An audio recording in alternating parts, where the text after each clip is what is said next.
Hello everyone, स्वागत है आप सभी का लर्न एंड फन पर। तो जो बच्चे बेटा क्लास 12th में, आप सभी लोगों को पता है आपके एग्जाम काफ़ी नज़दीक आ चुके हैं और केस स्टडी बेस्ड क्वेश्चंस वो क्वेश्चन होते हैं जिनसे बच्चे अक्सर डरते हैं, या तो इन्हें अटेम्प्ट ही नहीं करते हैं पेपर में या फिर आलतू फालतू के तुक्के मारने की कोशिश करते हैं। एक्चुअल में ये अच्छे क्वेश्चन होते हैं जो किसी भी पैराग्राफ बेस्ड आपसे क्वेश्चन पूछते हैं, राइट।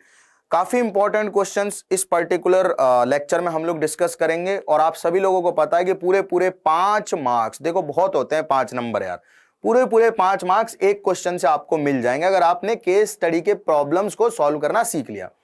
किसी भी तरह की केस स्टडी आपको दी जाएगी, अगर आपने पहले से बहुत सारी केस स्टडी के प्रॉब्लम्स किए हुए हैं तो एग्जाम में आपको जो केस स्टडी मिलेगी ना वो बहुत फैमिलियर सी लगेगी। लेकिन अगर आप करके ही नहीं जाओगे केस स्टडी का कोई भी क्वेश्चन और एग्जाम में आप केस स्टडी को सॉल्व करने की कोशिश करोगे तो आपके लिए वो एक नया टाइप का क्वेश्चन होगा जिसको शायद सॉल्व करने के लिए आपको काफी मेहनत भी करनी पड़े, राइट। तो बेटा चर्चा हमारी सिर्फ और सिर्फ इस चीज पे रहेगी, ये कुछ मोस्ट इंपॉर्टेंट केस स्टडीज हैं जिनकी पूरी पूरी संभावना है बोर्ड के एग्जाम में आने की, तो इनके ऊपर हम लोग चर्चा करेंगे। उसके अलावा केस स्टडी में कैसे सवाल आता है, कैसे क्वेश्चन बनते हैं, उन क्वेश्चन को कैसे सॉल्व करना है, राइट, इस बारे में चर्चा करेंगे। अगर आपके कॉन्सेप्ट अच्छे हैं और आपने बहुत अच्छे से सारी चीजों को पढ़ा हुआ है तो केस स्टडी बहुत ज्यादा डिफिकल्ट नहीं है। आपने इनफ प्रैक्टिस कर ली, सारे कॉन्सेप्ट आपके अच्छे हैं तो केस स्टडी बहुत ज्यादा डिफिकल्ट नहीं है। लेकिन पढ़ाई नहीं की है, कॉन्सेप्ट क्लियर नहीं है, तब तो भैया हर चीज मुश्किल होनी ही है। खैर बेटा अपने को ना एक केस स्टडी दी हुई है और केस स्टडी का पहला जो सवाल है, देखो ध्यान से समझो इसको क्या कह रहा है। Electric field strength is proportional to the density of lines of force, that is electric field strength at a point is proportional to number of lines of force cutting a unit area element placed normal to the field at that point. As illustrated in the given figure, the electric field at P is stronger than at Q. ठीक है, मतलब ये बता रहा है basically. इस छोटे से पैराग्राफ में इसने क्या कहने की कोशिश की, पहले उसको समझ लेते हैं। इसको पढ़ना है आपको और ये देखना है कि इसमें बताया क्या गया आप लोगों को, ठीक है। इसमें हमें ये बताया गया है कि जहां डेंसिटी ज्यादा होगी पर यूनिट एरिया में इलेक्ट्रिक फील्ड लाइंस की, वहां इलेक्ट्रिक फील्ड भी ज्यादा होगा। यानी कि एक प्रॉपर्टी छोटी सी इन्होंने पकड़ी इलेक्ट्रिक फील्ड लाइन की और उस प्रॉपर्टी को यहां पे लिख दिया। ये तो भाई प्रॉपर्टी होती है कि इलेक्ट्रिक फील्ड लाइंस जहां ज्यादा डेंस होती है वहां इलेक्ट्रिक फील्ड भी डेंस होता है ना। तो यहां इलेक्ट्रिक फील्ड लाइन ज्यादा डेंसर है, यहां इलेक्ट्रिक फील्ड लाइन कम डेंसर है, तो यहां इलेक्ट्रिक फील्ड ज्यादा है, यहां कम है, ये इसने लिख के बताया हुआ। अब इसके बेस पे हमसे बेटा 5 सवाल पूछे हुए हैं इन्होंने और उन 5 सवालों की हम लोग डिस्कशन करते हैं आपके साथ में। सुनना ध्यान से। इलेक्ट्रिक फील्ड लाइन की बेसिकली एक प्रॉपर्टी दी है इन्होंने और सारी प्रॉपर्टी पूछ लेगा। केस स्टडी में ये नहीं होता है कि आपको जो पैराग्राफ दिया हुआ है उस पैराग्राफ में से क्वेश्चन पूछे जाएंगे, नहीं, किसी पर्टिकुलर टॉपिक के बारे में वो पैराग्राफ होगा, किसी कॉन्सेप्ट के बारे में वो पैराग्राफ होगा और उस पैराग्राफ से रिलेटेड आपसे कुछ भी पूछा जा सकता है, उसके बाहर कुछ भी पूछा जा सकता है। उस टॉपिक पे क्वेश्चन होंगे जिस टॉपिक पे पैराग्राफ है, बट पैराग्राफ में से वो क्वेश्चन जरूरी नहीं है, ठीक है। जैसे कि पहला आपको क्वेश्चन दिखाई दे रहा है सभी लोगों को, electric field line of force about a positive charge point charge are की पहली प्रॉपर्टी पूछ ली कि पॉइंट चार्ज जो होता है, पॉजिटिव पॉइंट चार्ज, उस पॉजिटिव पॉइंट चार्ज के कारण इलेक्ट्रिक फील्ड लाइन कैसी होती है बेटा, रेडियली आउटवर्ड, सबको पता है। अरे बस मतलब इन्होंने इलेक्ट्रिक फील्ड लाइन की एक प्रॉपर्टी आपको बताई और बाकी सारी आपसे पूछी है। क्या किया बेटा, एक प्रॉपर्टी आपको बता दी और बाकी सारे आपसे पूछ लिए। पॉजिटिव चार्ज से रेडियली आउटवर्ड होती है, पॉइंट चार्ज की बात कर रहा हूं, और जो नेगेटिव पॉइंट चार्ज होता है उस पर रेडियली इनवर्ड होती है, ठीक है। तो हमें पता चल गया कि भाई साहब जो इलेक्ट्रिक फील्ड लाइंस है वो रेडियली आउटवर्ड्स होंगी, सिंपल सी बात है। तो पहला ऑप्शन करेक्ट हो जाएगा यहां से, ठीक। दूसरा ऑप्शन क्या दिया हुआ है, which of the following is false for electric line of force, electric field lines या इलेक्ट्रिक लाइन ऑफ फोर्स के लिए कौन सा स्टेटमेंट है जो गलत है, गलत वाला ढूंढना है। They always start from positive charge and terminate on negative charge, बिल्कुल सही बात है। ये तो गलत नहीं है, तो ये तो हमारा आंसर नहीं हो सकता। They are always perpendicular to the surface of a charge conductor, conductor के हमेशा परपेंडिकुलर होते हैं, ये बात भी सही है। They always form closed loop, ये गलत बात है, तो ये हमारा आंसर होगा क्योंकि हमें गलत ही चूज करना था। इलेक्ट्रिक फील्ड लाइन कभी भी क्लोज लूप नहीं बना सकती है, कभी भी क्लोज लूप नहीं बना सकती है, प्रॉपर्टी होती है इलेक्ट्रिक फील्ड लाइन की। कौन सी लाइन है जो क्लोज लूप बनाती है, मैग्नेटिक फील्ड लाइंस, ठीक। तीसरा जो क्वेश्चन है बेटा उसमें बोला which are the following pattern of electric field line of force is not possible, कौन सा इन चारों में से पैटर्न है जो पॉसिबल नहीं है। अभी अभी जस्ट मैंने बोला कि इलेक्ट्रिक फील्ड लाइन कभी भी क्लोज लूप नहीं बना सकती है, तो ऑब्वियस सी बात है यहां इलेक्ट्रिक फील्ड लाइन का हमें क्लोज लूप दिख रहा है विच इज रॉन्ग, तो ये हमारा आंसर हो गया। भाई पॉजिटिव चार्ज से बाहर निकल सकती हैं, पॉजिटिव चार्ज से बाहर निकल सकती हैं, एक लाइन चार्ज के कारण पैरेलल होती हैं, सबको पता है, बट क्लोज लूप नहीं बना सकती हैं, ठीक। अगला सवाल बोला है कि electric field line of force are curved in the field of a single positive और negative charge, in the field of two equal and opposite charge, in the field of two like charge and both B and C. देखो बेटा, single positive charge या negative charge के कारण तो radially outward या inward होती है, ऐसी होती है, कर्व्ड तो नहीं होती है। इलेक्ट्रिक फील्ड लाइन नहीं होती ना, कर्व्ड सिंगल पॉजिटिव चार्ज के कारण रेडियली आउटवर्ड होंगी और नेगेटिव चार्ज के कारण रेडियली इनवर्ड होंगी। लेकिन हमें पता है जो डाइपोल होता है ना, डाइपोल, एक से निकलती हैं ऐसे जाती हैं, फिर इधर से निकलती हैं ऐसे जाती हैं, उसके कारण कर्व्ड होती है। और दो पॉजिटिव चार्ज होते हैं वो रिपेल करते हैं तो उनके कारण कर्व्ड होती है। तो या तो दो चार्ज हो सेम या दो चार्ज हो ऑपोजिट नेचर के, उनके कारण जो इलेक्ट्रिक फील्ड लाइन से वो कर्व हो जाती हैं, क्योंकि बीच में ऐसा स्पेस भी आता है जहां पे इलेक्ट्रिक फील्ड जीरो होता है, राइट। तो in the field of two equal and opposite charges भी कर्व्ड हो सकती है electric field line, in the field of two like charges भी कर्व्ड हो सकती है, which means both B and C are correct and हमारा डी आंसर हो जाएगा। ठीक है, चलिए फाइनली हमें पूछा गया कि एक फिगर दिखाया गया है इलेक्ट्रिक फील्ड लाइंस का। यहाँ पे एक पॉइंट ए है, यहाँ पे एक पॉइंट बी है, दो सेम चार्ज रखे हुए हैं पॉजिटिव, और यहाँ पे पॉइंट सी है। हमसे पूछा गया है कि अगर ये चार्ज सेम है ना, तो हमसे पूछा गया है कि ए बी और सी पे इलेक्ट्रिक फील्ड का क्या रिलेशन है। बेटा देखो, सी पे तो जीरो है, ऑब्वियस सी बात है, इलेक्ट्रिक फील्ड लाइन यहाँ है ही नहीं, तो यहाँ तो बेटा मतलब यहाँ इस रीजन में तो इलेक्ट्रिक फील्ड जो है इस पॉइंट पे जीरो बराबर दूरी पे रखा हुआ है। अगर मैं बी पॉइंट को देखता हूं तो इस चार्ज के कारण इलेक्ट्रिक फील्ड होगा बेटा इधर की तरफ, और इस चार्ज के कारण इलेक्ट्रिक फील्ड होगा इधर की तरफ। इन दोनों का रिजल्टेंट आ जाए कहीं बीच में, इलेक्ट्रिक फील्ड होगी इधर। और अगर मैं ए पॉइंट पे देखूं, देखो बी पॉइंट ऊपर है, मतलब ए पॉइंट जो है इलेक्ट्रिक फील्ड लाइन जो आ रही है ना उसके नीचे आ रहा है, बी पॉइंट उसके ऊपर आ रहा है। मतलब बी पॉइंट की दूरी इस चार्ज से भी ज्यादा है और इस चार्ज से भी ज्यादा है। इस पॉइंट की दूरी इस चार्ज से भी कम है और इस चार्ज से भी कम है। दूरी कम होती है तो इलेक्ट्रिक फील्ड ज्यादा होता है, मतलब ए के कारण सबसे ज्यादा इलेक्ट्रिक फील्ड, बी के कारण उससे थोड़ा कम और सी पे सबसे कम, which means option A is correct. सबसे ज्यादा ए पे, फिर बी पे और फिर सी पे। ठीक है, क्लियर है यहां तक की बात। तो ये एक छोटी सी केस स्टडी का क्वेश्चन समाप्त हुआ बेटा। नेक्स्ट पे चलते हैं, ये सबसे इजी क्वेश्चन था जो पूछा जा सकता आप सभी लोगों से। अब अच्छे अच्छे क्वेश्चन चालू होंगे। आपका जो चैप्टर है इलेक्ट्रिक कैपेसिटेंस एंड पोटेंशियल से सवाल पूछा गया है। केस स्टडी पे देखो कैसा सवाल बना है। हमसे पूछा गया है कि पहले पैराग्राफ को पढ़ लेते हैं। Simplest and the most widely used capacitor is the parallel plate capacitor. It consists of two large plate, ठीक है, और जो पैरेलल कंडक्टिंग प्लेट्स होती हैं और उनको छोटी डिस्टेंस पे हम क्या करते हैं, सेपरेट करके रखते हैं। In the outer region above the upper plate and below the lower plate, मतलब अपर प्लेट के ऊपर और लो प्लेट के नीचे कोई इलेक्ट्रिक फील्ड नहीं होता है। सारी की सारी एनर्जी इसके बीच में होती है, इलेक्ट्रिक फील्ड इसके बीच में होता है, ठीक है, और उसकी वैल्यू होती है सिग्मा अपॉन एप्सिलॉन नॉट। बहुत ही सिंपल सी बात है ना, लिखा हुआ है, ऐसा लिखा हुआ है, नेट इलेक्ट्रिक फील्ड यहाँ पे कांस्टेंट रहता है सिग्मा अपॉन एप्सिलॉन नॉट। ठीक, अच्छा। For uniform electric field potential difference between the plate is equal to electric field into distance between the plates.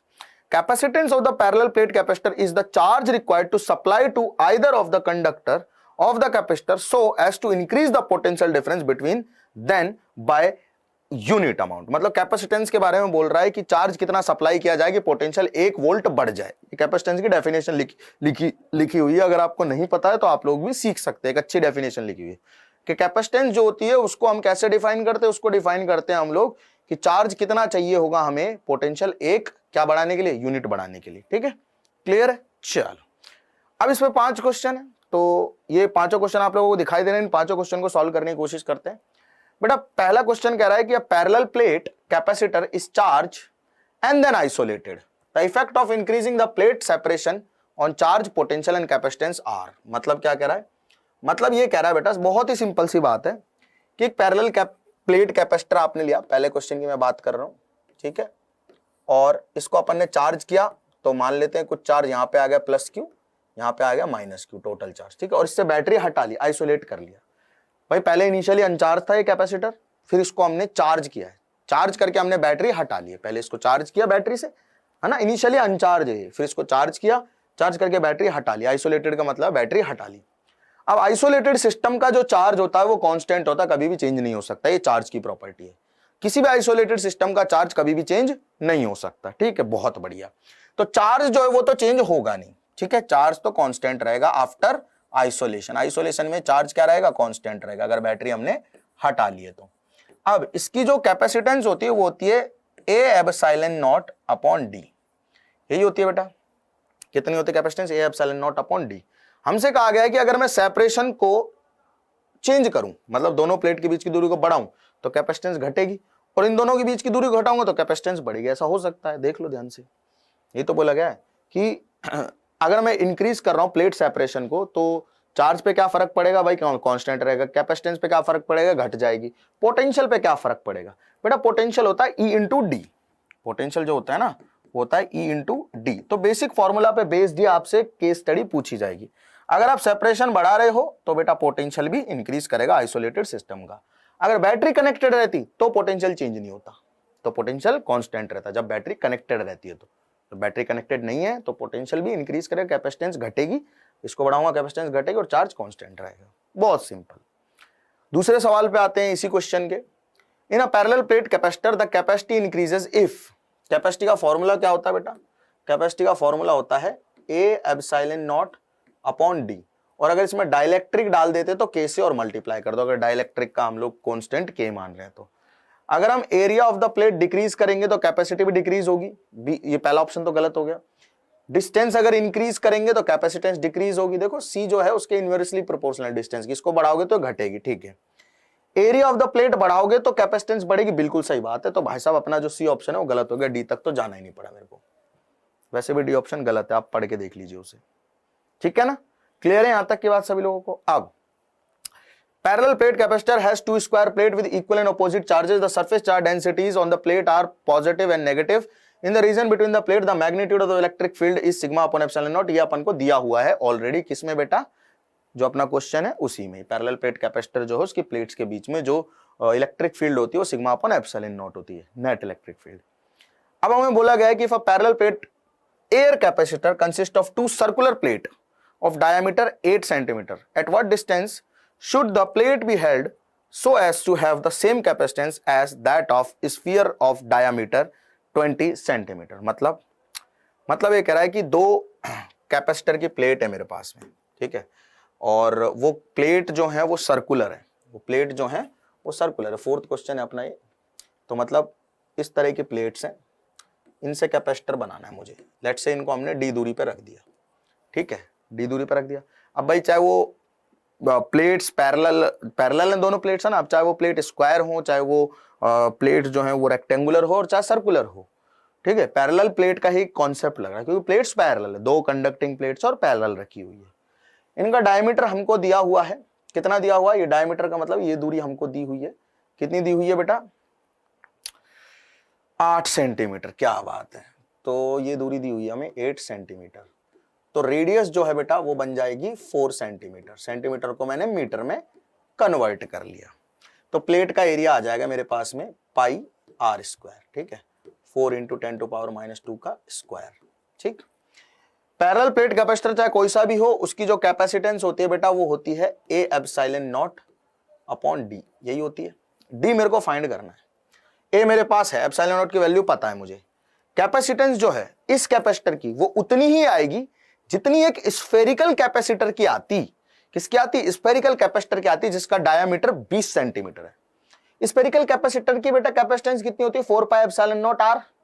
4 pi epsilon naught R यही होती है spherical capacitor की कैपेसिटेंस, पता है सभी लोगों को, है ना। अरे भाई स्फेरिकल कैपेसिटर की कैपेसिटेंस कैसे निकालते हैं, सबको पता है ना, 4 पाई एप्सिलॉन नॉट आर, बिल्कुल सिंपल सी बात है। तो स्फेरिकल कैपेसिटर जो है उसकी कैपेसिटेंस होती है 4 pi epsilon naught R. R की वैल्यू 10 सेंटीमीटर, तो इसको मैंने मीटर में कन्वर्ट कर लिया, ठीक है। आर की वैल्यू 10 सेंटीमीटर है क्योंकि 20 सेंटीमीटर डायमीटर दे रखा है स्फीयर का, देख लो डायमीटर 20 सेंटीमीटर, 10 सेंटीमीटर रेडियस हो गई। रेडियस 10 सेंटीमीटर जैसे मैं यहाँ पे लिख रहा हूँ, तो भाई साहब मेरे पास में 10 सेंटीमीटर को मीटर में कन्वर्ट कर लिया। यानी कि ये कैपेसिटेंस एक 20 सेंटीमीटर डायमीटर वाले स्फेरिकल कैपेसिटर की और इस सर्कुलर एरिया वाले या फिर सर्कुलर प्लेट के कैपेसिटर से जो कैपेसिटेंस आ रही है वो दोनों सेम है, तो सेम है तो बराबर कर दो, pi into 16 into 10 to power -4 into epsilon naught upon D, ठीक है। पाई एप्सिलॉन नॉट से ये pi epsilon naught cancel out हो गया, ठीक है, और डी की वैल्यू अपने पास में आ रही है, 4 बार कैंसिल आउट भी हो रहा है बेटा, 4 into 10 to power -4 divided by 10 into 10 to power -2, ठीक है। ये 10 की पावर -1 बन गया, -1 ऊपर जाएगा +1 बन जाएगा, तो 4 मिलीमीटर आ रही है। कितनी आ रही है? 4 मिलीमीटर। ऑप्शन में है, देखो बी ऑप्शन करेक्ट है अपना। कितनी आ रही है? 4 मिलीमीटर। तो बेटा देखो, केस स्टडी का मतलब ये नहीं है कि आपको कोई इंफॉर्मेशन दी हुई मिलेगी और इस इंफॉर्मेशन से आपको सवाल को सॉल्व करना है। केस स्टडी का मीनिंग ये है कि जो भी टॉपिक पे या जिस भी कॉन्सेप्ट पे एक छोटा सा पैराग्राफ बन रहा है ना, उससे रिलेटेड कोई भी सवाल बनाया जा सकता है। तो आपको पूरे चैप्टर की अच्छी नॉलेज होनी चाहिए, जस्ट इन केस आप 5 नंबर लेना चाहते हो पूरे पूरे। ठीक है, आखिरी सवाल है कि एक चार्ज है 2 × 10⁻⁸ कूलम, उसको प्लेस कर दिया पॉजिटिव प्लेट पे। दूसरा चार्ज है -1 × 10⁻⁸, उसको नेगेटिव प्लेट पे प्लेस कर दिया है। कैपेसिटेंस दे रखी है 1.2 × 10⁻3। तो potential difference developed between the plate पूछा गया है। देखो बेटा, जब भी हम बात करते हैं किसी पैरेलल प्लेट कैपेसिटर की, तो मैं पहले 2 प्लेट बना लेता हूं, ठीक है, और उन 2 प्लेट की चर्चा कर लेता हूं मैं। ठीक है, इसको मैं थोड़ी देर के लिए हटा रहा हूं। If I don't have any page extra. हाँ है मेरे पास। 5वां सवाल जो है वो कह रहा है ये 2 पैरेलल प्लेट है मेरे पास। ठीक है, इस पे 2 × 10⁻8 कूलम चार्ज है और इस पे -1 × 10⁻8 कूलम चार्ज है। ठीक है ना, क्लियर है यहां तक की बात सभी लोगों को? बेटा जो कैपेसिटर की प्लेट्स का हम पोटेंशियल डिफरेंस लिखते हैं वो होता है Q/C। ये Q होता है ना, ये कैपेसिटर की पॉजिटिव प्लेट के अंदर का चार्ज होता है। चार्ज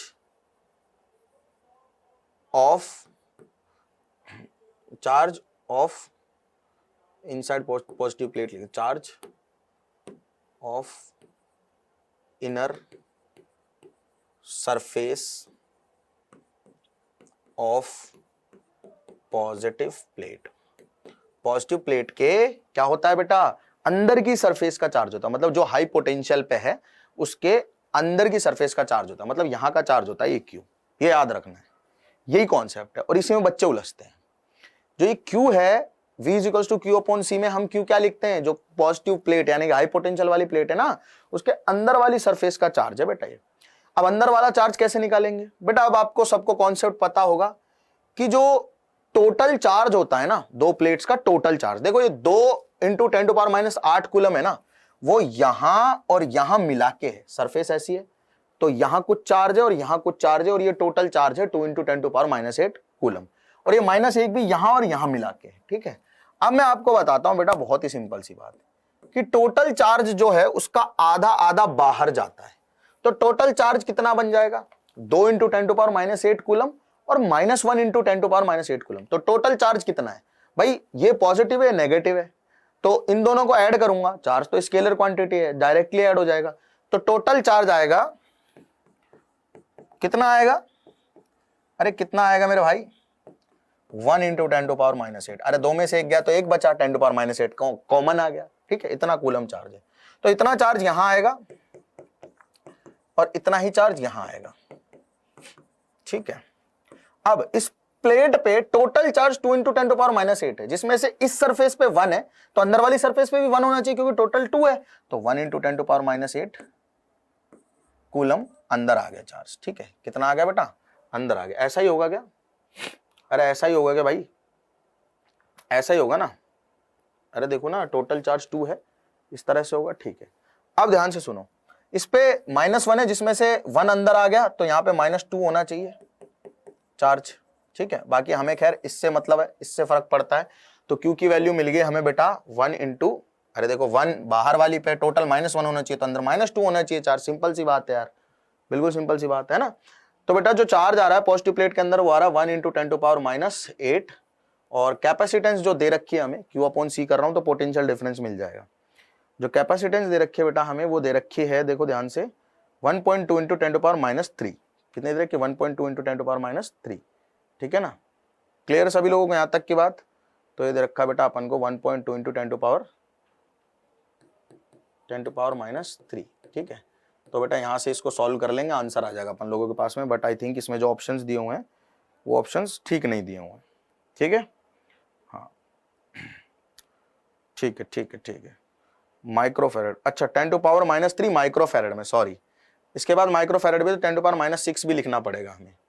ठीक है, तो मेरे को -6 भी लिखना पड़ेगा इंटू 10⁻6। ठीक है, अब बेटा ये -9 हो गया, ऊपर जाके +9 हो जाएगा, +9 हो जाएगा। +9 में से देखो ये ऐसा बनेगा 1/1.2 इंटू 10⁻⁻8 इंटू 10⁻9, तो 9 में से 8 गया तो 1 बचेगा, मतलब 10 बचेगा, तो 10/1.2 आ रहा है, ठीक है, 10/1.2 आ रहा है, ठीक है।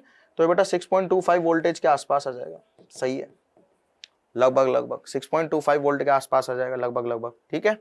तो ऐसा ऑप्शन दिया भी हुआ है हमें, पहला ऑप्शन, तो first option is correct, first option is correct, ठीक है। तो इस तरह के केस स्टडी बेस अच्छे क्वेश्चंस आप लोगों से पेपर में पूछे जा सकते हैं।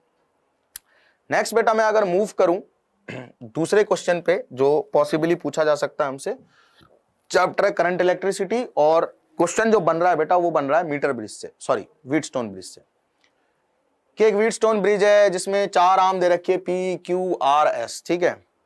उनकी वैल्यू एडजस्ट कर रखी है कि गैल्वेनोमीटर में कोई करंट नहीं है। वैल्यू एडजस्ट ऐसे करने का मतलब क्या है कि आमने सामने वाले के मल्टीप्लिकेशन बराबर होनी चाहिए।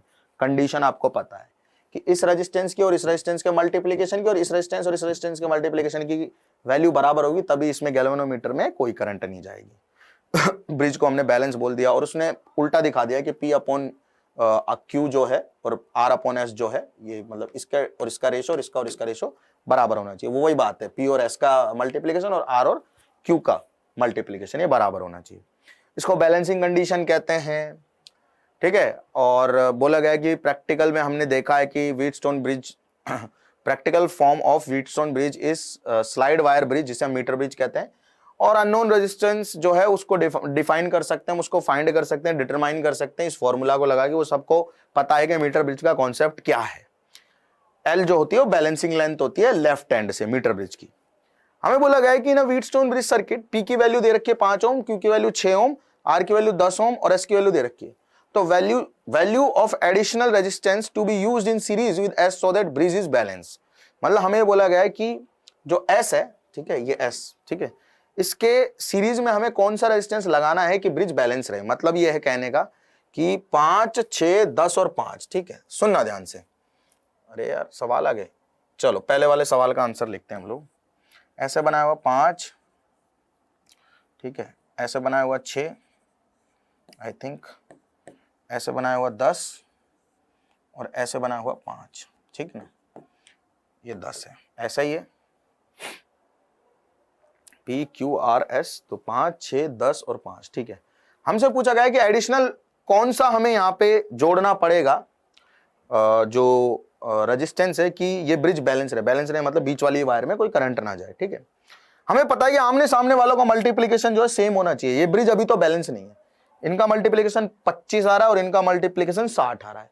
तो मैंने बोला इसके सीरीज में एक और रेजिस्टेंस जोड़ा, लेट से X। तो अभी टोटल रेजिस्टेंस इस आर्म का कितना हो गया, 5 + X। तो 5 + X का 5 से मल्टीप्लिकेशन और इन दोनों का मल्टीप्लिकेशन बराबर होना चाहिए, तब ये बैलेंस रहेगा। अब अपन ने क्या किया बेटा, 25 हो गया, ये 5x हो गया और ये 60 आ गया, इसको उधर भेज दो। तो 5x की जो वैल्यू आई अपने पास में वो आ गई 60 - 25 यानी कि 35। x की वैल्यू आ गई 7 ओम। तो 7 ओम का रेजिस्टेंस अपन अफोर्ड कर सकते हैं इसमें जोड़ने का, इस वाली आर्म में, ताकि ये बैलेंस रहे, है ना। पहला ऑप्शन देख लो क्या है, 7 ओम यानी कि बी ऑप्शन, 7 ओम यानी कि बी ऑप्शन इज करेक्ट, ठीक है। Wheatstone bridge consisting of four arm is most sensitive when all the resistance are equally। तो बेटा एनसीईआरटी में लाइन लिखी हुई है एज इट इज। इसीलिए मैं बोल रहा हूं कि ये इंपॉर्टेंट है केस स्टडी बेस्ड क्वेश्चन, क्योंकि डायरेक्ट एनसीईआरटी के इंपॉर्टेंट कॉन्सेप्ट पे बेस्ड हैं सारे के सारे, और डेफिनेटली इनमें से सवाल आपको मिल सकते हैं, ठीक है। सबसे ज्यादा सेंसिटिव तब होता है व्हीटस्टोन ब्रिज जब चारों जो हैं वो इक्वल रेजिस्टेंस हो, ठीक है, क्लियर है। चलो बैलेंसिंग बिल्कुल अच्छे से हो पाती है, ठीक। उसके अलावा बेटा तीसरा क्वेश्चन जो है उसमें क्या बोला गया है कि एक मेटल कंडक्टर है connected to left gap of a metre bridge is heated the balancing point. एक मेटल कंडक्टर है, उसको हमने कनेक्ट कर दिया left gap of a metre bridge पे, जो मीटर ब्रिज है उसके लेफ्ट गैप पे कनेक्ट कर दिया। मतलब जैसे मान लो मीटर ब्रिज पता है ना क्या होता है, ठीक है। तो मीटर ब्रिज में एक तो यहाँ पे रजिस्टर है, ठीक है, और एक यहाँ पे रजिस्टर होता है, और इनको बैलेंस करते हैं अपन लोग एक स्लाइडिंग वायर पे, ठीक है। ये मतलब मान लो कोई रजिस्टर है R1, ये है R2, और ये जो रेजिस्टेंस है प्रोपोर्शनल होता है जो भी बैलेंसिंग लेंथ है उसके, ठीक है। ये हमने सबने पढ़ा हुआ है, मतलब I am not teaching you the concepts here, I am just teaching you how to solve. तो केस स्टडी प्रॉब्लम्स। ठीक ठीक है भाई साहब। तो हमने बोला है कि कंडक्टर है जिसको हमने हीट किया है, left gap of a metre bridge is heated. अच्छा, when a metal conductor connected to left gap of a metre bridge is heated, the balancing point. अच्छा देखो एक सेकंड ध्यान से पढ़ो इसको। मेटल कंडक्टर है जिसको हम लेफ्ट गैप में, यहां मीटर ब्रिज के लेफ्ट गैप में कनेक्ट कर रहे हैं, left gap of a metre bridge is heated. तो लाइन का मतलब मेरे को भी समझ में नहीं आ रहा है वैसे, तो बस ये बोल रहा है कि मीटर ब्रिज का लेफ्ट गैप जो है इसका हमने क्या करा है बेटा, इसका हमने हीट कर दिया इस वाले पार्ट को, मतलब ये वाला जो पार्ट है इसको हीट कर दिया। ठीक है, तो आपको ये बताना है कि जो बैलेंस पॉइंट होगा वो किस साइड शिफ्ट होगा। ठीक है, तो बेटा ये लेंथ L मान लो, ये 100 माइनस L मान लो। ठीक है, ठीक है। अच्छा, अब क्योंकि ये हीटेड है तो इसका रेजिस्टेंस ज्यादा होगा। ठीक है, अगर ये इसका रेजिस्टेंस ज्यादा होगा तो भाई साहब आपको पता है कि इन दोनों का रेशो और इन दोनों का रेशो सेम रहना चाहिए। अगर आप इसको बढ़ा रहे हो तो बेटा इसको भी बढ़ाना पड़ेगा, तो ये राइट की तरफ शिफ्ट होगा। बिल्कुल सिंपल सी बात है, बिल्कुल सिंपल सी बात है। ये वाला रेजिस्टेंस बढ़ाओगे तो इसको भी बढ़ाना पड़ेगा, राइट में शिफ्ट होगा। ये बढ़ाओगे तो बेटा इसको बढ़ाना पड़ेगा, लेंथ को लेफ्ट में शिफ्ट हो जाएगा। तो अभी हम लेफ्ट वाला बढ़ा रहे हैं तो राइट में शिफ्ट होगा बैलेंस पॉइंट। ठीक, the percentage error in measuring resistance with a meter bridge can be minimized by adjusting a balance point close to 50 centimetre. ये भी बेटा एनसीईआरटी की लाइन है कि अगर आपने बैलेंस पॉइंट को क्लोज टू 50 सेंटीमीटर सेट किया है, बैलेंस पॉइंट आपका 50, 51, 49 आ रहा है, तो मतलब आपके रीडिंग में एक्यूरेसी ज्यादा है, मतलब परसेंटेज एरर कम आएगी। ठीक है, in a metre bridge experiment the ratio of left gap resistance to the right gap resistance is 2:3। The balance point from left is, ये कह रहा है कि लेफ्ट गैप जो है, ठीक है, और राइट गैप जो है उसका रेशो दे रखा है 2:3। ठीक है, ये बेटा अपन को पता है कि अच्छा ये बोला हुआ है ऐसा, सुनो ध्यान से, लेफ्ट गैप और राइट गैप ये रहे, ये है लेफ्ट गैप और ये है राइट गैप। ठीक है, लेफ्ट गैप का रेजिस्टेंस दे रखा है 2, तो इसका दे रखा है 3, मतलब रेशो दे रखा है 2:3। ठीक है, मुझे पता चल गया भाई साहब ये R1/R2 जो है, ठीक है, ये बराबर होना चाहिए L/100 माइनस L के, और ये हमें दे रखा है बेटा 2:3। ठीक है, तो हमसे क्या पूछा गया, हमें पूछा गया बैलेंस पॉइंट जो आएगा वो लेफ्ट से कितनी साइड पे आएगा। तो हम बैलेंस पॉइंट L को ही मानते हैं, लेंथ को ही मानते हैं फ्रॉम लेफ्ट हैंड। तो ये आ जाएगा बेटा, मल्टीप्लाई कर लो 3L बराबर आ जाएगा 200 माइनस 2L। इसको इधर ले आओ तो हो जाएगा 5L इज इक्वल्स टू 200, तो L की वैल्यू आ जाएगी 40 सेंटीमीटर, खत्म बात, 40 सेंटीमीटर। ठीक है, तो एक बहुत ही इंपॉर्टेंट केस स्टडी प्रॉब्लम है बेटा, और आई होप आप लोगों को समझ में भी आई है। ठीक, क्लियर है यहाँ तक की बात। अभी चलते हैं कुछ और इंटरेस्टिंग केस स्टडीज के ऊपर। आज हमको केस स्टडी करनी है बस। इस सवाल में 5 क्वेश्चन है, पांचों इधर ही लिखे हुए हैं। इसमें बोला हुआ है कि कोई यूनिफॉर्म मैग्नेटिक फील्ड है, उसमें कंडक्टर जब मूव करता है, ठीक है, तो उसके अंदर एक ईएमएफ जनरेट होता है। ठीक है, जैसे क्योंकि मोशन की वजह से वो ईएमएफ आ रहा था, उसे मोशनल ईएमएफ कहते हैं हम लोग। और मोशनल ईएमएफ जो है, समझ रहे हो ना, तो मोशनल ईएमएफ आ गया मतलब इस कंडक्टर में ईएमएफ आ गया, तो बेटा इसमें करंट फ्लो करने लग जाती है। करंट फ्लो करती है क्योंकि एक वायर है जो मैग्नेटिक फील्ड में है जिसमें करंट है, तो इस पे मैग्नेटिक फोर्स भी लगने लग जाता है। वो सारे फॉर्मूलाज हैं, आप सभी लोगों को पता होगा। तो उसमें कह रहा है कि डायरेक्शन कैसे फाइंड करते हैं मूविंग वायर में, जो मैग्नेटिक फील्ड में मूव कर रही है उसकी डायरेक्शन कैसे फाइंड करते हैं, करंट किस डायरेक्शन में आ रही है। वो राइट हैंड रूल लगता है फ्लेमिंग का, सबको पता है। तो फ्लेमिंग्स राइट हैंड रूल है जो इंड्यूस्ड करंट की डायरेक्शन बताता है जब कोई वायर क्या करती है, मूव करती है किसी मैग्नेटिक फील्ड में। राइट हैंड रूल से निकालते हैं। ठीक है, चलो ठीक है ना बेटा। अरे ऐसे ही राइट हैंड रूल से निकालते हैं ना, समझ में आया नहीं आया सभी लोगों को? फ्लेमिंग का राइट हैंड रूल तो पता होगा ना, पता है कि नहीं पता है? ये V, ये B, ये I, अंगूठा I की डायरेक्शन में, तो V को कर लिया डायरेक्शन में पहली उंगली, B की डायरेक्शन में कर लिया अपनी बीच वाली उंगली, तो अंगूठा कहाँ आ रहा है, ऊपर की तरफ, तो करंट जाएगी ऊपर, ऐसे हो जाता है। ठीक है, anyways, conducting rod of length L moving in a transverse magnetic field, मतलब परपेंडिकुलर मैग्नेटिक फील्ड में एक कंडक्टिंग रॉड मूव कर रही है वेलोसिटी V से, रेजिस्टेंस है R, तो करंट कितनी होगी बेटा? करंट जो है वो आती है इंड्यूस ईएमएफ अपॉन रेजिस्टेंस, और इंड्यूस्ड ईएमएफ होता है VBL। ठीक है, तो ये हो जाएगा VBL, मैग्नेटिक फील्ड अगर परपेंडिकुलर है, और डिवाइड कर दो इसको R से, तो VBL बाई R, ये हो गई बेटा अपनी करंट। ठीक है, पहला ऑप्शन करेक्ट है। अब तीसरे ऑप्शन में दिया हुआ है कि 0.1 मीटर लॉन्ग कंडक्टर है, करंट 50 एम्पियर है, उसको परपेंडिकुलर रखा हुआ है, मैग्नेटिक फील्ड 1.2 मिली टेस्ला के, mechanical power required to move the conductor with a speed of 1 metre per second is. बेटा मैकेनिकल पावर जो होती है ना वो होती है F.V, है ना, क्या होती है F.V। फोर्स कितना लगता है बेटा किसी भी कंडक्टर पे जब उसको मैग्नेटिक फील्ड में प्लेस करते हैं, तो लगता ILB। सब कुछ परपेंडिकुलर इसलिए मैं क्रॉस प्रोडक्ट लिख नहीं रहा हूं, साथ में कर दिया मैंने V, ठीक है।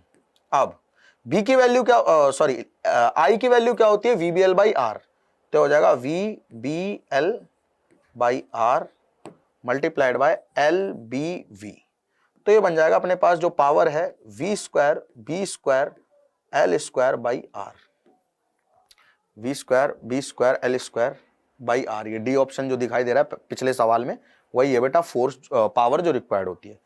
अब पावर जो रिक्वायर्ड है उसमें मुझे वैल्यूज दी हुई है, देखो V की वैल्यू दे रखी है 1, तो इस फॉर्मूला में रख दिया मैंने 1 का स्क्वायर। मैग्नेटिक फील्ड देगा 1.25 इंटू 10⁻³ टेस्ला, तो इसका भी स्क्वायर करना है, तो 1.25 इंटू 1.25 इंटू 10⁻⁻6 हो जाएगा, -3 का स्क्वायर। और L जो है वो दे रखी है अपन को 0.1 मीटर, तो 0.1 मीटर लिख दिया मैंने, ठीक है। क्लियर है, क्लियर है ना। और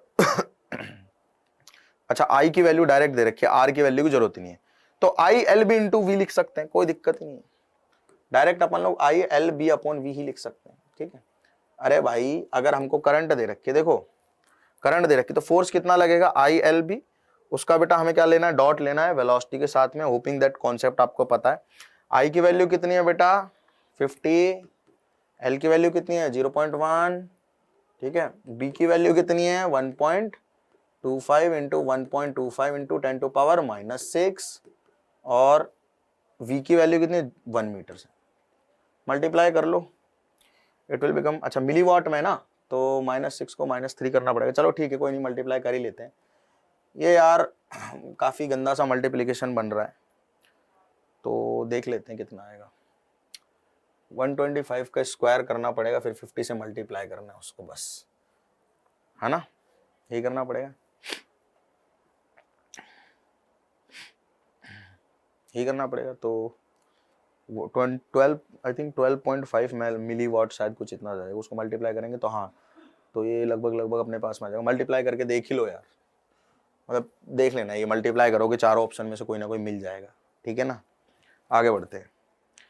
बाइसाइकिल जनरेटर है, बाइसाइकिल से जो जनरेट करता है ईएमएफ, वो 1.5 वोल्ट पे 15 kilometre per hour 1.5 volt potential generate करता है 15 किलोमीटर पर आवर से। तो जो जनरेट होगा ईएमएफ 10 किलोमीटर पर आवर पे वो कितना होगा। बेटा आपको पता है ईएमएफ जो है जब भी कोई मूवमेंट होती है तो स्पीड के प्रोपोर्शनल होता है, जो ईएमएफ इंड्यूस होता है that is proportional to velocity. तो हम लिख सकते हैं E1 अपॉन E2 बराबर V1 अपॉन V2। तो E1 कितना है बेटा 1.5 डिवाइडेड बाई E2 फाइंड करना है। वेलोसिटी पहले कितनी है 15 किलोमीटर पर आवर, है ना, और बाद में है 10 किलोमीटर पर आवर, ठीक है। तो ये 10 बार गया तो 10 से 10 कट गया, 1 आ रहा है बेटा, तो 1 वोल्ट है, डी ऑप्शन करेक्ट है आंसर, ठीक। नेक्स्ट क्वेश्चन देखो, डायमेंशनल फॉर्मूला लिखना है ईएमएफ का एमकेएस सिस्टम में। यार ईएमएफ मतलब पोटेंशियल ही होता है, पोटेंशियल का सबसे इजी फॉर्मूला ये है work done per unit charge. Work done का फॉर्मूला आप सभी लोगों को पता है, डायमेंशनल M1 L2 T-2, और चार्ज का होता है A1 T1, तो ऊपर आ जाएगा A1 माइनस में और T का +1, अच्छा -1, तो आ जाएगा M1 L2 T-3 A-1।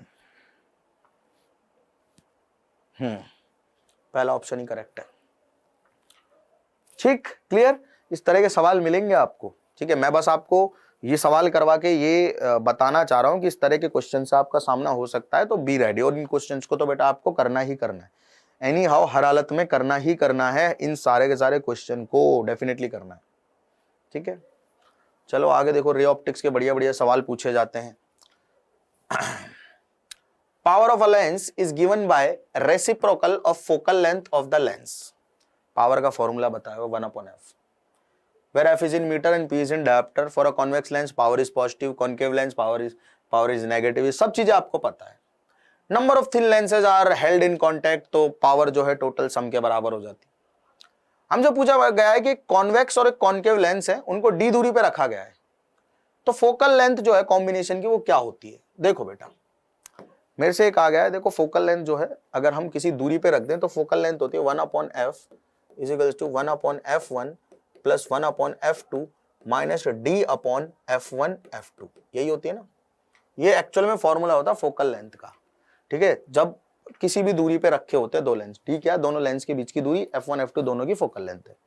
अच्छा, d 0 कर दूंगा तो ये वही हो जाएगा, क्लोजली प्लेस्ड लेंसेज है, क्लोजली प्लेस्ड लेंसेज है, तो उनकी पावर का फॉर्मूला आ जाएगा। डी को अगर मैं क्या कर दूं बेटा, यहां से एलिमिनेट कर दूं, तो मतलब डी को 0 मान लूं, तो 0 का मतलब क्या, दो लेंस के बीच की दूरी 0 कर दो, मतलब लेंस चिपके हुए एक दूसरे से, तो हम ये वाला फॉर्मूला पढ़ते हैं, एनसीईआरटी में भी लिखा हुआ है।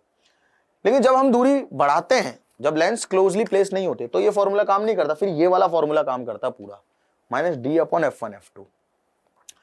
अब देखो यार, दूरी बड़ी है तो ऑब्वियस सी बात है फोकल लेंथ कम हुई है, अगर चिपके हुए होते तो फोकल लेंथ ये होती, अभी फोकल लेंथ में से कुछ घट रहा है, तो 1/f की वैल्यू घटी है, 1/f घटा है, इसका मतलब f बढ़ा है, तो फोकल लेंथ बढ़ जाएगी, फोकल लेंथ बढ़ जाएगी, फोकल लेंथ बढ़ जाएगी। हमें क्या पूछा हुआ है, फोकल लेंथ ही पूछा हुआ है, बिल्कुल सिंपल सी बात, इंक्रीज कर दो भाई साहब, खत्म। 1/f बढ़ा है ना, फोकल लेंथ बढ़ जाएगी, मतलब पावर घट जाएगी, simple. If two lenses of 1.5 diopter and 1 diopter are placed in contact, then effective power of combination will be, power पूछी हुई है, तो पहला लेंस है 1.5 डायोप्टर का, दूसरा है 1 डायोप्टर का, दोनों को ऐड कर दो, P is equals to P1 plus P2 होता है ना, तो दोनों को ऐड कर दो, ये तो बहुत ही हल्का सवाल है, 2.5 डायोप्टर आ जाएगा। Power of a lens is 5 dioptre, तो फोकल लेंथ बतानी है बेटा। पावर दे रखी है लेंस की कितनी, 5 डायोप्टर, P की वैल्यू दे रखी है हमें कितनी, क्वेश्चन है तीसरा है आई गेस, ये पहला था आई गेस। हमको दे रखी है बेटा फोकल पावर दे रखी है 5 डायोप्टर। अब ये पावर जो है ना, अगर डायोप्टर में तो फोकल लेंथ मीटर में आती है, तो ये फोकल लेंथ मीटर में कितनी, 5 के बराबर, तो 1/5 जो है वो आ जाएगी फोकल लेंथ, किसमें, मीटर में। लेकिन मुझे चाहिए सेंटीमीटर में, तो सेंटीमीटर में मीटर को कन्वर्ट करने के लिए क्या करता हूं, 100 से मल्टीप्लाई कर देते हैं, मल्टीप्लाई करते ही फोकल लेंथ सेंटीमीटर में आ जाएगी कितनी, 20 सेंटीमीटर, खत्म। बहुत आसान है, तो मतलब सबको पता ही होगा, तो 20 सेंटीमीटर बी ऑप्शन है। Again saying that B option is correct.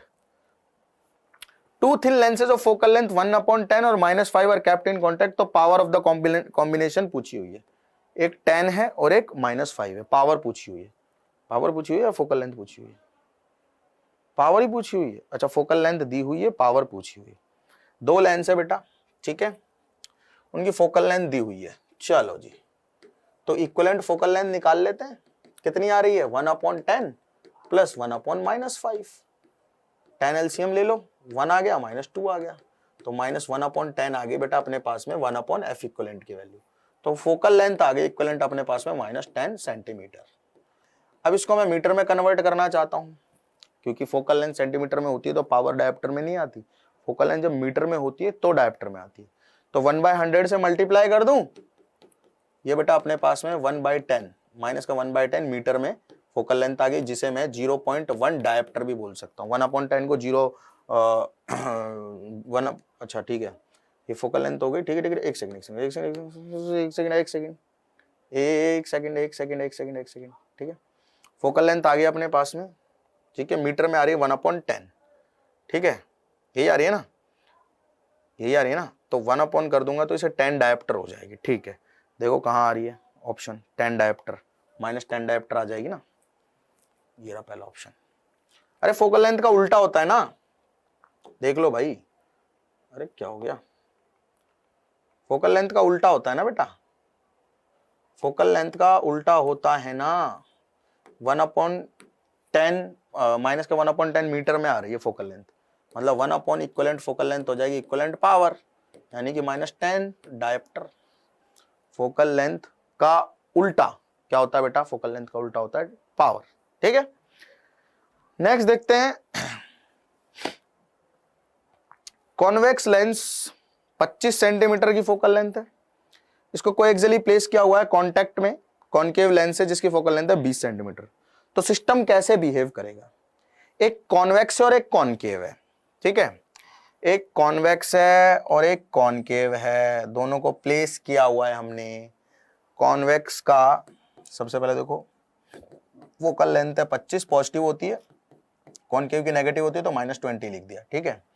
ये बड़ा नंबर है, ये छोटा नंबर है, दोनों की फोकल लेंथ नेगेटिव आएगी, दोनों के कॉम्बिनेशन की फोकल लेंथ नेगेटिव आएगी। कॉम्बिनेशन की फोकल लेंथ नेगेटिव आ रही है, नेगेटिव फोकल लेंथ होती है कॉनकेव लेंस की, तो दोनों का जो सिस्टम है कॉनकेव लेंस की तरह बिहेव कर रहा है। सॉल्व भी करने की जरूरत नहीं है भाई, 1/25 इज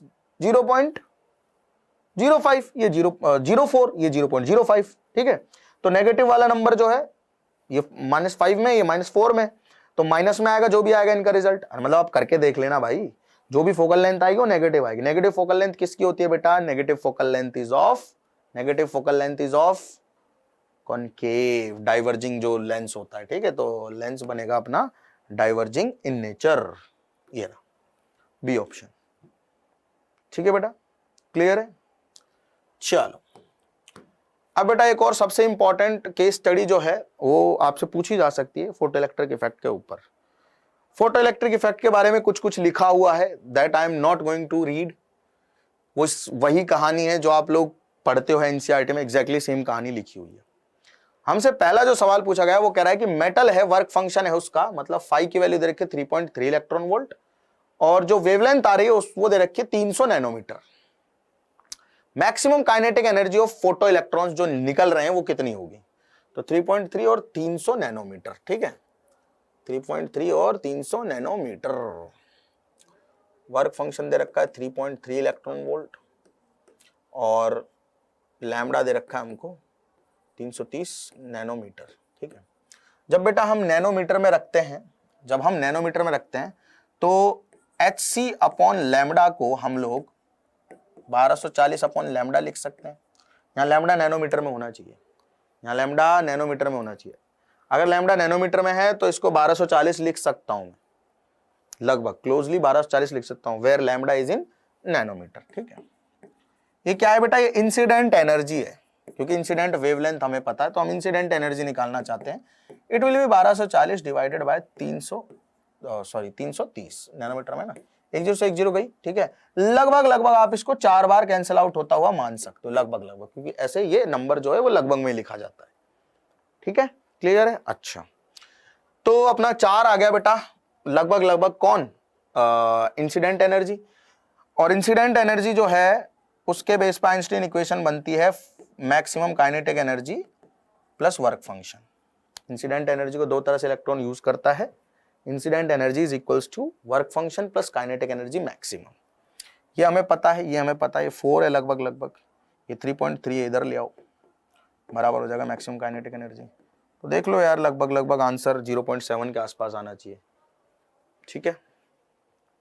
0.7 के आसपास कौन सा है? 0.825, तो दिस इज करेक्ट। और आपको ऐसे ही मिलेंगे पेपर में आंसर, क्लोज वाले को ढूंढ लेना, अगर एक्यूरेट नहीं आ रहा है तो टेंशन नहीं लेना। देखो ये तो बहुत बड़ा है, ये भी बहुत बड़ा है, वो बहुत छोटा है, ये सबसे क्लोज है, तो यही आंसर है, ठीक है।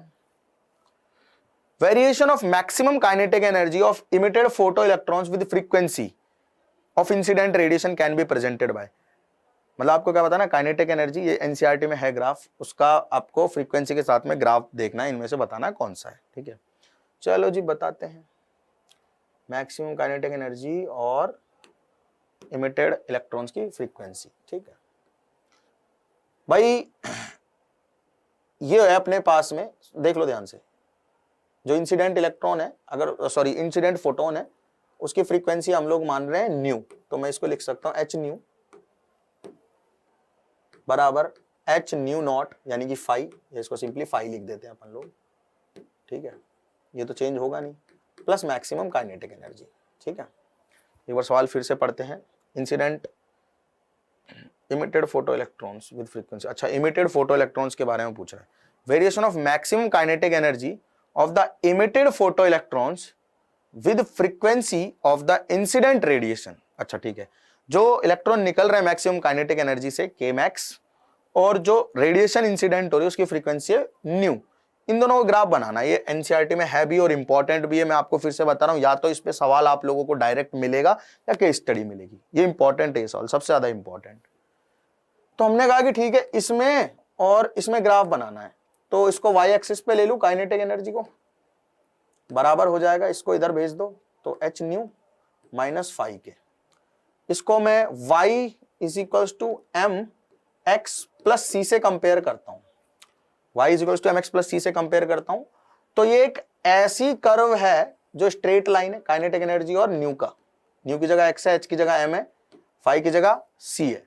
ये एक ऐसा कर्व है काइनेटिक एनर्जी और न्यू का जो स्ट्रेट लाइन है, क्योंकि काइनेटिक एनर्जी की y है, न्यू की जगह x है। क्या है बेटा, ये कर्व स्ट्रेट लाइन है जिसका इंटरसेप्ट जो है ना वो वर्क फंक्शन के बराबर है और नेगेटिव आ रहा है, c की वैल्यू -5 है ना, तो नेगेटिव इंटरसेप्ट है y एक्सिस पे। देख लो भाई, स्ट्रेट लाइन और नेगेटिव इंटरसेप्ट, स्ट्रेट लाइन और नेगेटिव इंटरसेप्ट, सी ऑप्शन का ही है, स्ट्रेट लाइन और नेगेटिव इंटरसेप्ट, यानी कि अगर ये नीचे बढ़ाऊंगा तो कहीं ऐसे जाके टकराएगी, तो स्ट्रेट लाइन कर्व और नेगेटिव इंटरसेप्ट है। और बेटा इसका जो ये नेगेटिव इंटरसेप्ट आ रहा है ये वर्क फंक्शन के बराबर है, ये सब उसमें लिखा हुआ है इक्वेशन में, ठीक है।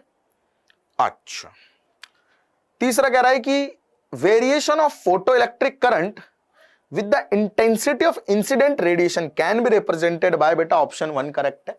क्यों करेक्ट है, क्योंकि जैसे जैसे आप फोटोन बढ़ाते हो, ये तब की बात कर रहा है जब फोटो इलेक्ट्रिक इफेक्ट हो रहा है, मतलब रेडिएशन जो है वो ऑलरेडी थ्रेशोल्ड फ्रीक्वेंसी से ज्यादा फ्रीक्वेंसी पे आ रही है, मतलब फोटो इलेक्ट्रिक इफेक्ट हो रहा है, मतलब कि जो इलेक्ट्रॉन्स है वो निकल रहे हैं, मतलब फोटो इलेक्ट्रिक करंट वहां है। तो अब आप नंबर ऑफ फोटोन्स बढ़ाओगे, इंटेंसिटी का मतलब क्या है, you are increasing number of photons, आप नंबर ऑफ फोटोन्स बढ़ाओगे तो करंट भी बढ़ेगी, तो स्ट्रेट लाइन आता, फिर उसके बाद वो सैचुरेट हो जाता, बट पहले तो कुछ कुछ स्ट्रेट लाइन जैसा होता है, समझ गए ना, ये ऑप्शन करेक्ट है। ये प्यारा क्वेश्चन लग रहा है। ग्राफ बनाना है स्टॉपिंग पोटेंशियल और 1/λ के बीच में, वी नॉट और 1/λ के बीच में ग्राफ है, तो वर्क फंक्शन है 3 अलग अलग मेटल्स के लिए, ठीक है। बोला है कि इनमें से वर्क फंक्शन का रेशो क्या होगा, मतलब वर्क फंक्शन का रेशो जो है वो पूछा हुआ है, इनमें से क्या होना चाहिए वो दे रखा है आप लोगों को, है ना, डिटेल्स। और ग्राफ जो दिखा है वी नॉट और 1/λ का दिखा है। पहले वी नॉट और 1/λ का हमें रिलेशन पता होना चाहिए। मुझे पता है कि hc/λ जो होता है वो होता है work function plus EV not, kinetic energy maximum को हम EV नॉट लिख सकते हैं, पता है ना सभी लोगों को। अरे पता है कि नहीं पता है, बिल्कुल सिंपल है। चलो भाग देते हैं, तो ये बन जाएगा hc/E, ठीक है, 1/λ, E का भाग दे दिया, बराबर 5/E और प्लस में आ जाएगा V नॉट। ये इक्वेशन बन रही है, ये इक्वेशन बन रही है ना, तो V नॉट ऊपर है ना, तो y एक्सिस पे V नॉट को ले लेते हैं और इक्वेशन बन जाएगी hc/λ, देखना ध्यान से, hc/E इंटू 1/λ और साथ में माइनस में 5/E, ये बन गई इक्वेशन। इसको मैंने इधर भेज दिया, इसको मैंने y मान लिया, m 1/λ को मैंने क्या मान लिया, x मान लिया, और प्लस इसको c मान लिया, ठीक है। अब देखो भैया सीधी सी बात है, 1/λ की जगह x लिख दिया, x पे है, v नोट की जगह y लिख दिया, ठीक है। स्लोप हो जाएगा hc/E, जिसका कोई लेना देना नहीं है।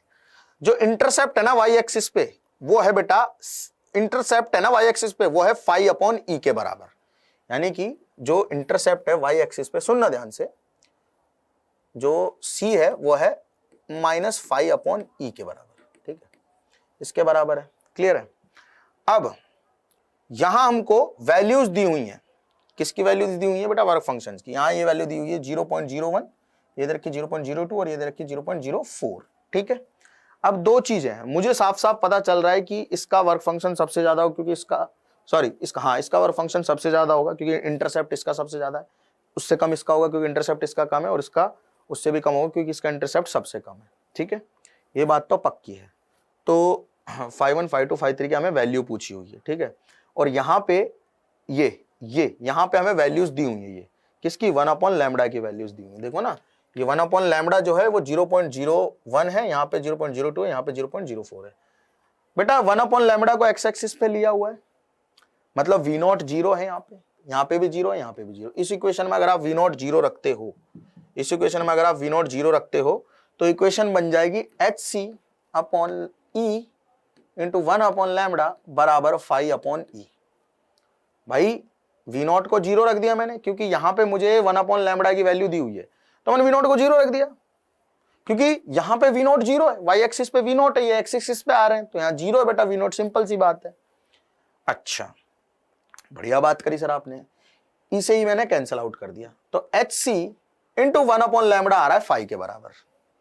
ठीक है, तो ये हो जाएगा अपने पास में, यहां पे जो फाई आएगा वो आ जाएगा एच सी इंटू 0.01, इसका ये फाई 1 हो गया, फाई 2 जो आ जाएगा वो आ जाएगा एच सी, यहाँ का 1/λ कितना है 0.02, और ये आ जाएगा इसका एच सी इंटू 0.04। इनका रेशो निकालूंगा, एच सी कैंसल आउट, 1:4 आ जाएगा रेशो, सी ऑप्शन 1:4 आ रहा है, ठीक है, सी ऑप्शन। लास्ट क्वेश्चन में दिया हुआ है कि which of the following represent the variation of particle momentum and de Broglie wavelength. सीधा सीधा रिलेशन है, फोर्थ ऑप्शन करेक्ट है, momentum is inversely proportional to wavelength. ठीक है, momentum is inversely proportional to wavelength. ठीक, तो बेटा जी ये कुछ केस स्टडी टाइप की प्रॉब्लम्स थी और आई होप आप लोगों ने अच्छे से समझ ली हैं। अगर आपने जस्ट तैयारी स्टार्ट की है और आप 12th क्लास में बहुत अच्छे मार्क्स लेके आना चाहते हो फिजिक्स में, तो मंडे से हम लोग बेटा एक बैकलॉग सीरीज स्टार्ट कर रहे हैं, जिसमें हम लोग स्टार्टिंग से आपके सारे चैप्टर्स को कवर करवाएंगे with all the concepts, right. तो मिलते हैं मंडे को आप सभी लोगों से। Thank you so much.